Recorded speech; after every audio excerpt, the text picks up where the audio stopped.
One of the things I found myself saying over the last 3 to 6 months is I think that AEC firms should be treating these learning experiences, these courses, whatever they are, more like products. One of the foundational errors that founders of product companies make, myself included, is building some stuff that you think is a really great idea, but you haven't validated a market for, or isn't necessarily strategic. But it sounds fun and it's right there and it's kind of easy, and why don't we just do it? And that's fun, but it doesn't get you where you want to go in the long haul. And I think trying to bring some of that framework to thinking like, well, why? Yes, we have this course, like, and maybe it's even helping people think about, do we bring this into the modern era? So we have a recording from 6 years ago of a certain topic.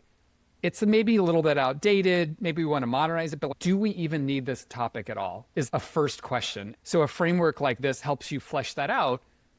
And if you've got 10 ideas, 15 ideas, 20 ideas as a learning and development team or whatever that committee might be, running through a tool like this helps you just get some rigor behind how you're making decisions. But what's also interesting too is it surfaces disagreements. Let's move away from onboarding because that one's kind of more universal. But let's say that there's a course on, let's say that your firm has a healthcare practice and you want to create a healthcare 101. So a new emerging professional joins the company or joins a project team who's never worked on healthcare before. So they don't know the jargon, they don't know the medical equipment, they don't know the building layouts and the typology and the regulation. There's all this stuff to learn around healthcare. So the theory is we should create a, whatever it is, 30-minute, hour-long, 2-hour course to just give them the foundations of working in healthcare projects.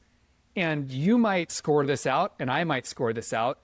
You might say that this is like, your reach score might be very different than mine, or the impact score. I might think this will be transformational, and you might think like, they have to work on the project to actually learn these things. We can do this, but it's not really going to move the needle. And I could say like, and it's going to be super easy for us to do. And you might be like, this sounds like a big lift. We don't have any of this stuff written down. And so by having a framework like this, instead of you and I just debating our kind of internal tacit feelings on whether this is good or not, this gives us a way to kind of say like, wow, Susan, you put effort as a 5 and I put effort as a 2. What information do you have that I don't have? Or what information do I have that you don't have? You know, same thing for impact. Like we have theories of the case, and it lets us really get a lot of that invisible thinking out on the table. Yeah. Do you feel like, that's maybe a weird question to ask, but do firms need to have some sort of audit to be able to move through this process? An audit of their learning experience. You know, I love a spreadsheet.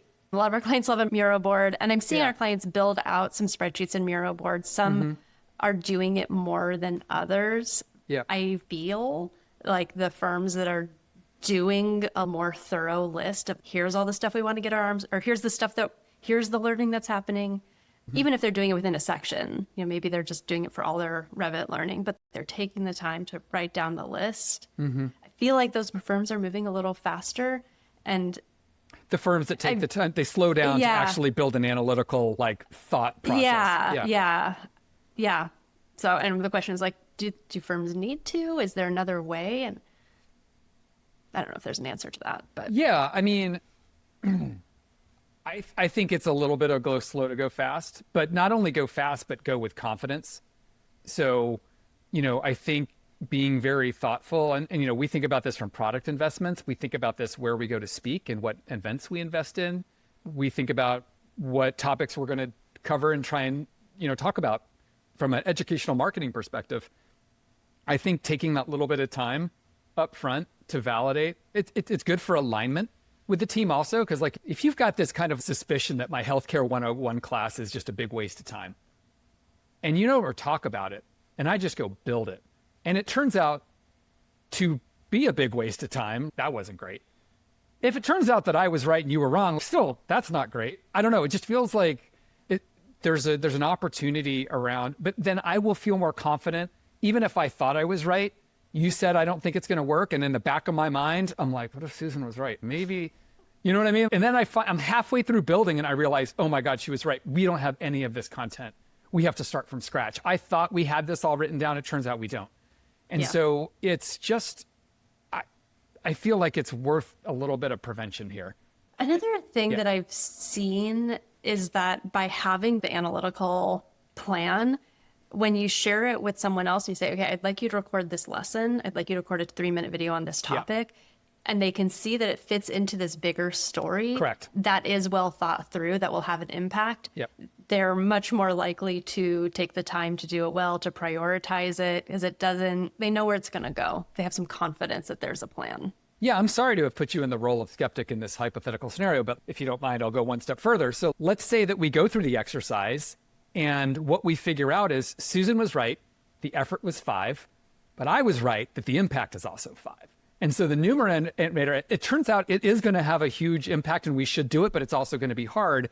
That lets you feel like, okay, it's going to be a bit of a lift, but I see why it's worth it, And it also sets my expectations for we should do this, but it's going to take a little bit because we actually have to build this content from scratch. And so it lets us move forward with a much more realistic idea of what we're signing up for. And it also encourages you to have good habits. The demand piece, I think, is let's go check with some people who have recently gone on to healthcare projects and kind of walk them through this and try and validate before we build anything, would this have been useful?